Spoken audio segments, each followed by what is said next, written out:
تفسیر میں بھی،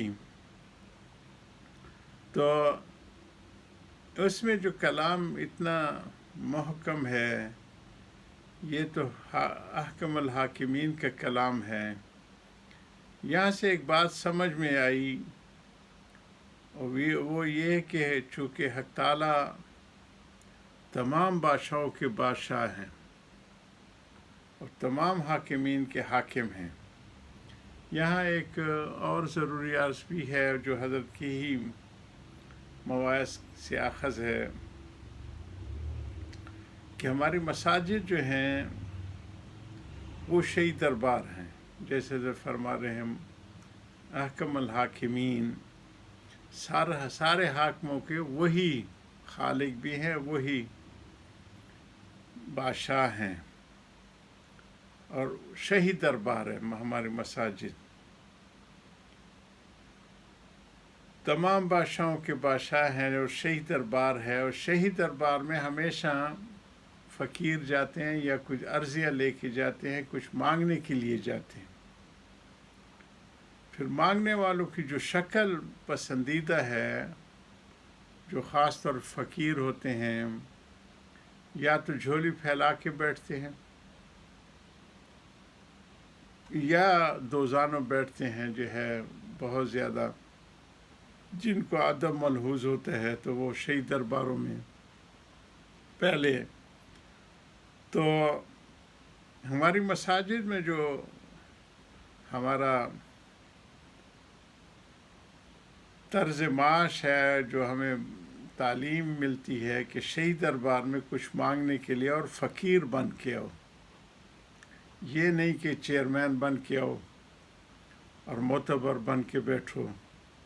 معذورین کے لیے تو علیحدہ شکلیں ہیں، وہ تو لیٹے ہوئے بھی نماز پڑھ سکتے ہیں، لیکن اب تو نوجوان بچے، اور خاص طور پہ بڑی بڑی مساجد میں دیکھنے کو ملتا ہے کہ وہ کرسیوں پہ جھنگل ہے جی پڑا ہوتا ہے جی، اور اس جھنگل میں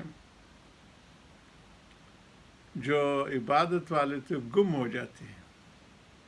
مطاف میں ہمیں لوگ ڈھونڈتے رہتے ہیں تو کہتے کہ کہیں نظر نہیں ہے، تو میں نے کرسی کے جھنگل کے بیچ میں بیٹھا ہوا تھا۔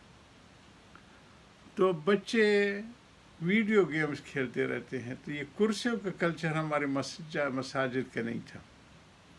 ہمارے حضرات معذوری میں بھی ویل چیئر پہ ہم لے جاتے تھے، تو وہ مسجد میں پہنچتی کہتے مجھے نیچے اتارو۔ پھر ان کی جو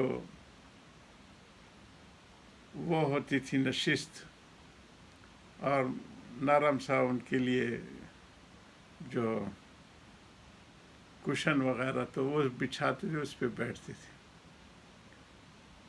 اور اتنے ادب سے بیٹھتے تھے کہ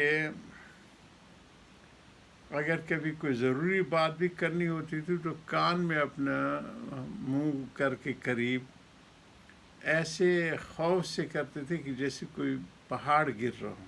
یہ مسجد حرام اور مسجد نبی کے مناظر کا ذکر کر رہا ہوں۔ تو کرسیوں کا کلچر ہمارے مساجد میں نہیں تھا، یہ گرجوں میں تو ہوتا تھا، اور خیر القرون میں صحابہ کرام جنگوں میں زخمی بھی ہوتے تھے۔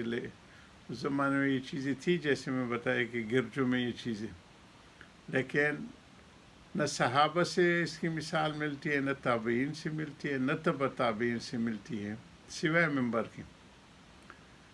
تو یہ بادشاہوں کے بادشاہ اور تمام حاکم کے حاکم ہے اللہ سبحانہ تعالیٰ۔